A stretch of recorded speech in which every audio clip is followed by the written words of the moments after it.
લોકસભામાં વક્ફ બોર્ડ સંબંધિત બિલ પર થઈ ચર્ચા। 1955માં બનેલા કાયદામાં 40થી વધુ સંશોધનોનો છે પ્રસ્તાવ। બોર્ડની અમર્યાદિત શક્તિઓ પર નિયંત્રણ લાદવા, ખોટી રીતે પચાવી પડાવેલ જમીન સંબંધી જટિલ વિવાદને સરળ બનાવવા તેમજ વધુ પારદર્શિતા લાવવાનો આ બિલનો હેતુ। વક્ફ બોર્ડ સંબંધિત બિલ મુદ્દે ગૃહમાં ભારે હોબાળો। કોંગ્રેસ, સપા, એઆઈએમઆઈએમ સહિત વિપક્ષોએ બિલનો કર્યો વિરોધ।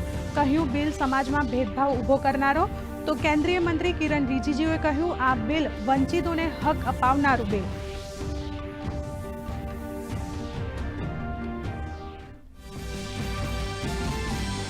મુખ્યમંત્રી ભૂપેન્દ્ર પટેલે અમદાવાદમાં Indo American chamber of commerce centre of excellence for એમએસએમઈનું કર્યું લોન્ચિંગ। કહ્યું, આ સેન્ટર એક ગુજરાતના એમએસએમઈ અને અમેરિકાના બજારો વચ્ચે બનશે મહત્વનો સેતુ।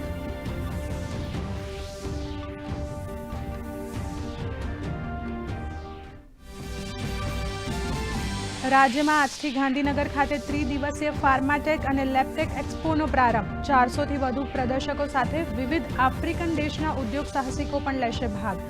ફાર્મા સેક્ટરના ખરીદારો અને વિક્રેતા માટે વિશાળ તક ઊભી કરવાનો આ એક્સપોનો ઉદ્દેશ।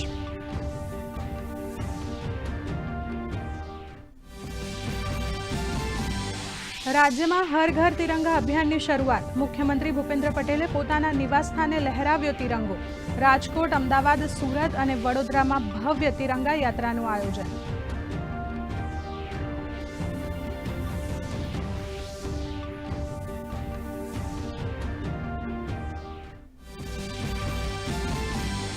કાયદાની સખત અમલવારીના કારણે અમદાવાદ શહેરમાં ગત વર્ષની સરખામણીએ જીવલેણ અકસ્માતમાં 24%નો થયો ઘટાડો। ટ્રાફિક ડીસીપી સાફીન હસને આપી માહિતી। કહ્યું, શહેરના 32 ટ્રાફિક ઝોન પર ટ્રાફિકની સમસ્યા નિવારવા રોડની ડિઝાઇનમાં કરાશે ફેરફાર।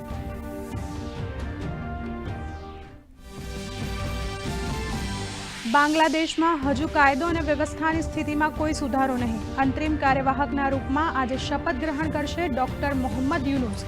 શાંતિ જાળવી રાખવા આંદોલનકારીઓને કરી અપીલ।